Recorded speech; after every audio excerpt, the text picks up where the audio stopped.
Saya juga pernah dengar minyak bintang tuh masang karana. Hmm. Minyak bintang tuh kayak gimana sih? Rusuknya putus 3, tangannya jarinya 2 putus. Terus apa di belakangnya sekitar 42 juta dan 40 jahitan, saya tidak ingat lagi. Itu dibacok gitu. Dibacok dari belakang. Manusia digantung, dibiarkan mengering, digantung di kayu, dibiarkan mengering, di bawahnya buat belanga.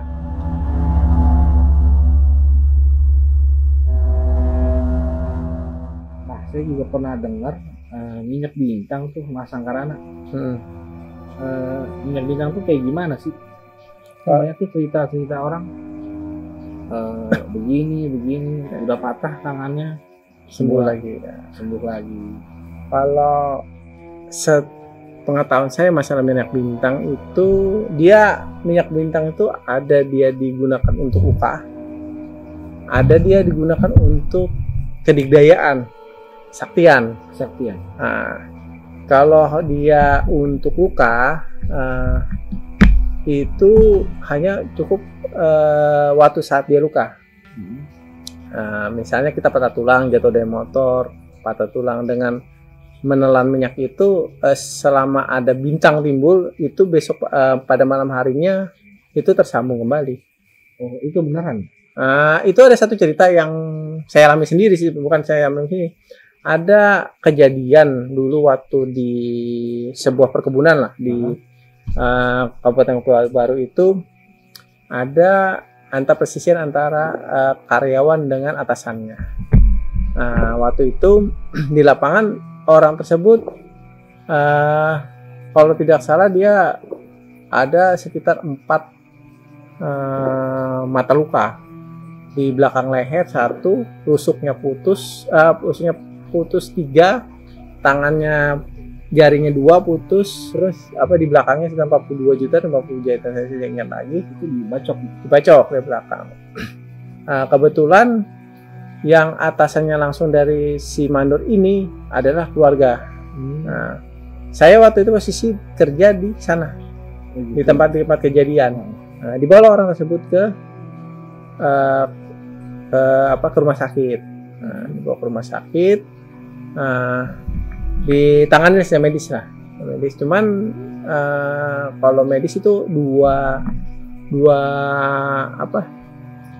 alternatif. Satu, orang ini karena dia kena di kepala, ya. Satu, orang ini bisa cacat seumur hidup atau meninggal. Dua saja ini ya. Kebetulan yang atasannya langsung itu keluarga saya pulang ke kampung, meminta minyak sama orang tua di sana, bawa balik lagi dan diberikan minyak tersebut, ditelan.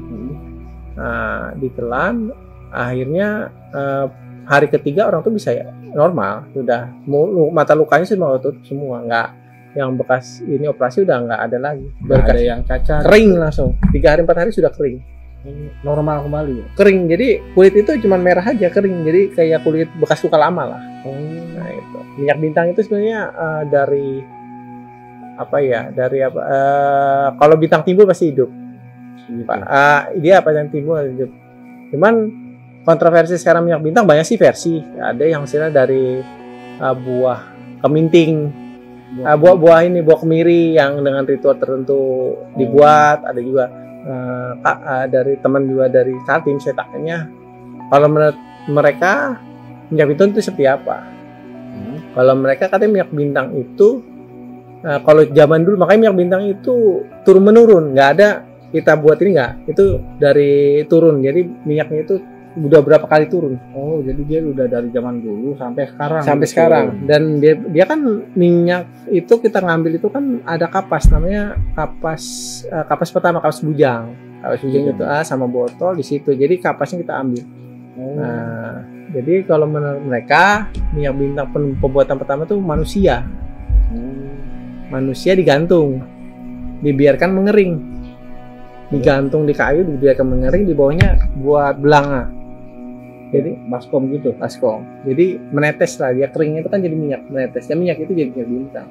Oh, ngeri banget ya. Nah, lagi versi dari kakek dulu waktu beliau dan kan pindah kampung mereka sekitar tahun kalau tidak salah 48 itu mereka pindah kampung, ya, pindah kampung, bikin kampung baru yang hutan ini buka.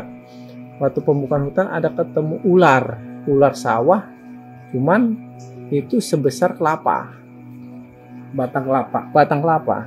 Nah, dan di Batangnya berapa itu?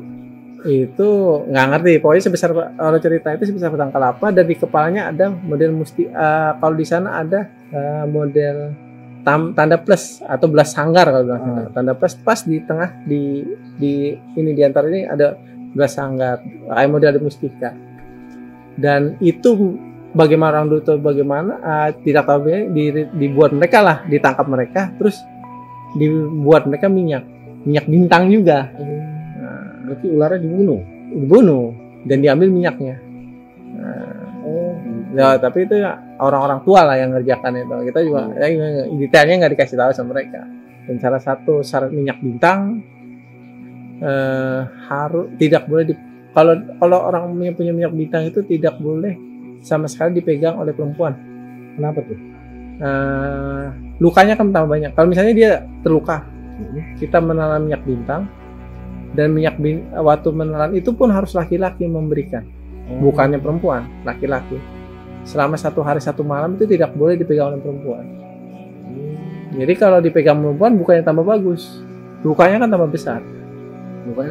Iya, dan tidak parah. Makin parah. Dia kalau dia syarat itu dipakai, maka dia besok paginya sudah sembuh. Mau patah, mau robek, mau segala macam. Begitu ya. Iya, itulah ini minyak bintang.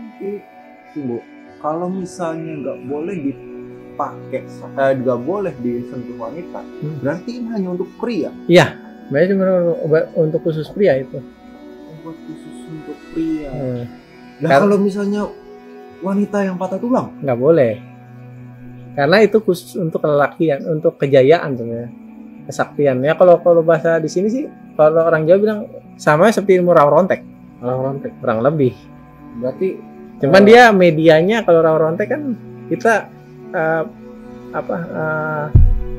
melakukan suatu ritual untuk dengan puasa dan tirakat segala macam. Kalau minyak bintang kita mengamalkan minyak itu harus menelan dan melakukan ritual juga. Jadi dia ada 2 versi, ada satu dia memang khusus untuk pengobatan, dan satu khusus untuk kekebalan, untuk ya sewaktu-waktu kita luka gitu. abadi lagi tuh. Tidak abadi, kalau sudah waktunya ya salah satu efek dari mengamalkan minyak bintang itu susah mati. Berarti kalau misalkan badannya udah dibelah-belah gitu, balik lagi gitu. Ya, tanpa itu dengan syarat tidak boleh dipegang oleh perempuan selama sebelum bintang timbul. Biasanya yang ada yang praktisi lah minyak bintang dulu itu, termasuk kakek lah. Itu dia kepalanya pisah waktu zaman gerombolan, zaman pemberontak. Kalau bukan zaman DITI dulu. Karmuza, kalau di Sulawesi Karmu Zakar, kalau di sana kan sini. Jadi beliau waktu di pondok itu ditangkap, disembelih.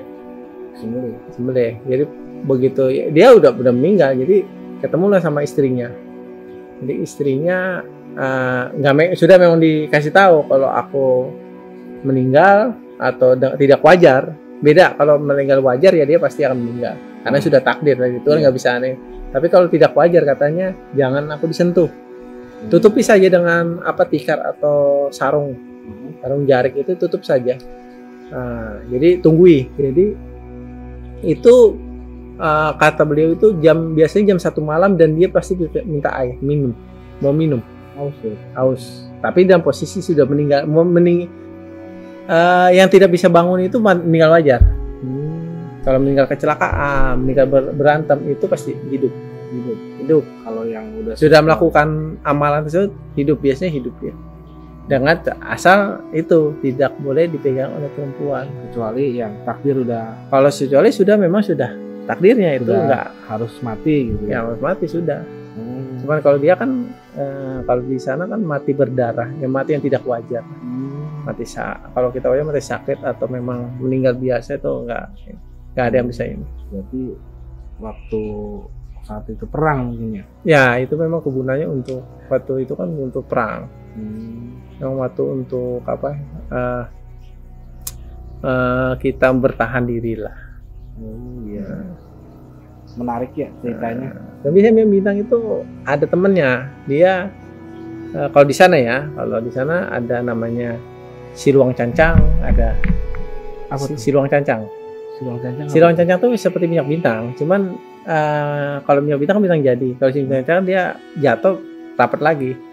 Jadi kayak kenapa dibilang siluang cancang? Siluang cancang itu ada namanya ikan siluang. Nah, itu dipotong-potong, diiris-iris. Sudah ini diiris-iris baru dikasih minyak itu dibuanglah ke air hidup.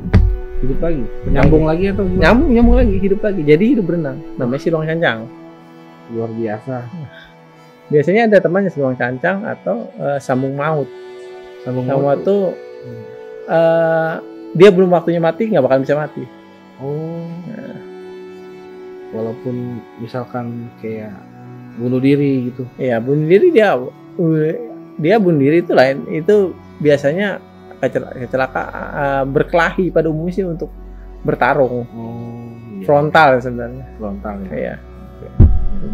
Jadi itulah yang sekelumit masalah minyak bintang. Itu kan kalau secara umumnya kenapa orang tidak banyak menyimpan minyak bintang? Salah satunya dia harus luka.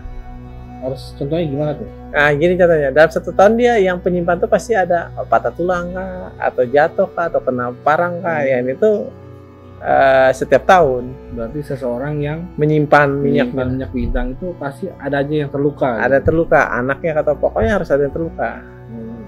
Tapi Itu sebagai tumbalnya lah bilangnya. Oh tumbalnya. Tumbal minyaknya. Tapi bisa disembuhin lagi dengan minyak itu tersebut ya. Tersebut. Dan kalau dibilang tidak masuk akal ya tidak masuk akal. Masa 1 hari tulang patah bisa sembuh lagi? Iya. Tapi ada. Ada yang terjadi. Udah sering melihat gitu. Mas Sangkara sendiri pernah nggak pakai minyak tersebut gitu? Kalau saya dulu pernah. Kayak gimana tuh? Boleh diceritain? Itu sebenarnya untuk luka. Pas luka kebetulan ini dikasihkan minyak setelan. Sekarang sih udah keluar, dikeluarkan karena efeknya itu kan ada efek. Kalau kita memakai minyak bintang itu biasanya lebih beringas, Lebih emosian. Emosian akan lebih tinggi. Nah, itu pemakai minyak bintang pada umumnya. Nah, jadi karena itu saya merasa, oh udahlah, akhirnya saya keluarkan Keluarkan lagi ya. Keluarkan lagi dengan ya ke tempat saya meminta. Berarti lukanya sembuh. Lukanya sembuh. Luar biasa ya. Pengalaman Mas Sangkara ini banyak sekali. Kira-kira ada kejadian apa lagi ya sih di sana tuh yang Apa lagi ya? berkesan lah gitu? Kalau yang paling berkesan sampai saat ini sih waktu saya ke tempat kakek. Itu kan tinggal saya ke rumah kakek itu, kebetulan beliau ke tempat saudara yang lumayan jauh lah, sekitar 1 hari lah dengan perahu.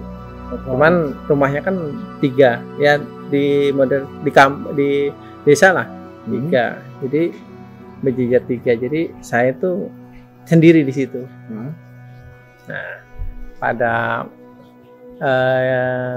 malam itu karena kayak gitu kan biasanya saya santai saja. Nah, biasa. Pada malam itu yang nggak tahu gimana rumah itu digoyang. Padahal rumah itu besar. Rumahnya rumah panggung. Rumah panggung. Cuman kayak apa?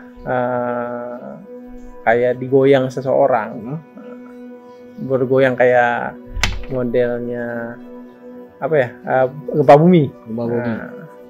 Nah, akhirnya saya pulang ya saya bawa tidur aja karena pesan kakek nggak usah ditegur atau diapain, ya bawa tidur aja sudah. Nah, ini tak bawa tidur. Besok pagi begitu beliau tanya, saya tanya sama beliau kenapa, bilang itu. Dia bilang itu katanya ada yang mau bertamu, main-main, bercanda katanya. Bercandanya jelek. Nggak asik. Iya, nggak asik. Bercandanya jelek. Digoyang-goyangin. Jadi itulah sedikit yang sampai sekarang saya nggak ngelupain itu. Dia bilang ya karena memang udah nggak lama ke situ kan, akhirnya Dia bilang gitu, pesan kakak sih tidur aja nggak apa-apa itu katanya. Dia cuman ngeliatin aja. Dan di sana pantang sekali namanya membakar ikan asin. Oh, kenapa tuh? Membakar ikan asin karena mengundang orang. Ibaratnya kita ini ya, aku punya ini mau makan nggak? Iya. Nah, jadi mereka datang. Oh, kayak gitu. Ada kemiripan sama di Purban Lijen daerah Jawa. Kalau misalnya di Kalimantan kan ikan asin. Ikan asin. Kalau di kita itu terasi. Terasi sama ceker busuk. Ceker ayam. Itu wah yogi banget kalau mau buat manggil-manggil. Kalian jangan nyoba-nyoba Jangan dicoba teman-teman di rumah karena ya kalau mau ada yang tiba-tiba nyomot gitu kan, tapi panjang kukunya, keriput-keriput, jangan deh. Saya aja nggak berani. Ya seperti itu sih sana, paling pantang itu bakar itu. Kalau di hutan kita bakar tuh nggak boleh. Itu biasanya langsung tiba datang dia, ngumpul gitu. Datang itu berbunyi. Oh gitu. Ada bunyinya. Gimana tuh? Bunyinya hu. Nah, itu pasti datang itu. Dan itu kedengaran. Nanti kalau dia misalnya dekat itu, kalau dia ke suaranya jauh itu udah dekat orangnya. Dan suaranya jauh, dia kalau dia suaranya jauh, dia suara dekat dia jauh. Kalau dia suara jauh dia dekat. Terus mirip lagi dengan di Jawa. Kayak gimana tuh? Kalau misalnya biasanya nih ya, kalau di daerah-daerah itu ada yang menyebutkan kalau dengar suara anak ayam tengah malam, itu kalau misalnya dia kedengarannya kenceng awal, terus tiba-tiba pelan-pelan itu tandanya katanya sih ada kuntilanak, men. Oh gitu. Pernah denger nggak? Pernah sih. Itu katanya kalau semakin suara anak ayam semakin jauh, itu dia udah ada di atap rumah. Malah mungkin ada ini ya, kemiripannya juga ya. Ya itulah namanya tradisi. Kalau udah kayak kan nggak tahu nih atau lupa ngelakuin kayak goreng ikan asin, itu kita harus ngomong. Terjadi, gitu? Kita harus ngomong bahwa mohon maaf kalau memang kami nggak tahu ya. Ini biasanya di sana ada yang menyampaikan seperti itu, menyampaikan yang tahu dan biasanya sih yang melakukan itu bukan orang asli sana. Nah, dan mereka ya namanya orang tidak tahu kan, akhirnya bisa orang sana pun tahu, oh ini apa yang disampaikan. Berarti udah paham yang paham langsung ya. Langsung paham bagaimana untuk supaya ya jangan, kalau bahasa orang sana tuh kepuhunan itu apa ya, kepuhunan itu kalau kita tidak ada suatu kejadian yang kita langgar misalnya seperti itu kan, itu namanya kepuhunan. Biasanya orangnya ada apa-apa itu namanya disambat kepuhunan. Atau orang yang misalnya kita jalan terus waktu di jalan kita ditawarin makan nih sama orang lah, atau itu Mas Dabal, atau itu kalau kita nggak usah, itu nolak lah katanya. Itu kalau di jalan tuh kadang-kadang terjadi sesuatu, jatuh atau bagaimana, ada lah musibah yang terjadi, makanya disebut kepuhunan. Makanya dengan kalau di sana kalau orang nawari makan atau apa ya kita ambil satu butir ya cukup, nawar satu butir, nasinya cuma dikit aja, minimal nyobain gitu ya. Kalau bahasa kami sipulun, merasakan supaya nggak ini, karena kalau tradisi yang pantang tuh dua, nasi sama kopi. Karena orang tidak boleh menolak. Itu katanya pamali. Biasanya hal apa sih yang kayak terjadi setelah misalkan kan namanya orang kalau dari luar kan nggak tahu ya. Ya kadang-kadang ada musibah apa, jatuh tiba-tiba atau bagaimana, hal-hal yang kadang-kadang harusnya orang ini nggak apa-apa, tiba-tiba kok seperti ini gitu loh. Harusnya misalnya jatuh biasa, ya biasa aja jatuh, paling kesereo aja. Ini kok bisa patah atau bagaimana? Nah Iya. itu yang terjadi. Udah jadi rahasia umum ya. Nah, cuman ya tergantung manusianya lagi berpulang lagi apakah mereka mempercaya atau tidak. Cuman ya di Kalimantan seperti itu. Iya sih, karena mereka punya budaya masing-masing, Iya. punya cara yang masing-masing. Iya. Itulah kekayaan Indonesia ya. Iya. Ya banyak setiap daerah pun, setiap Kalimantan pun, karena Kalimantan terlalu banyak, kalau sukunya terlalu banyak, Iya. sekitar 400 lebih sukunya. Suku Dayak itu 400 lebih. Jadi terlalu banyak lah. Ini Iya. dari setiap suku itu berbeda-beda. Berarti beda-beda tempat, beda kisah juga ya. Beda kisah. Kalau Kuyang itu, kalau dibilang orang Kalbar itu Pontiak. Pontiak ini apa? Kuyang. Oh Kuyang, Beda sama Kuntianak. Pontianak ya. Pontiak, Pontianak. Pontianak sama aja. sama aja. Sama aja. Jadi itulah yang, cuman ya barangnya sama aja. Dari saya ingat tuh kurang lebih masalah perempuan, ke perempuan masalah Kuyang itu. Itulah kenapa jadi katanya sih Pontianak itu karena banyaknya Pontiak ini Pontiak atau Pontianak. Pontianak tuh. Jadilah Pontianak. Pontianak. Bener nggak sih? Urban legendnya lah, Oh, urban legend. Urban Berarti legend. ada kaitan. ada mungkin. kaitannya. Itu jadi merinding ngomongin Pontiak. Terus kalau dibilang kalau di tempat saya sih ada namanya orang gaib. Apa tuh? Nama Kalau di Sumatera dibilang orang bunian.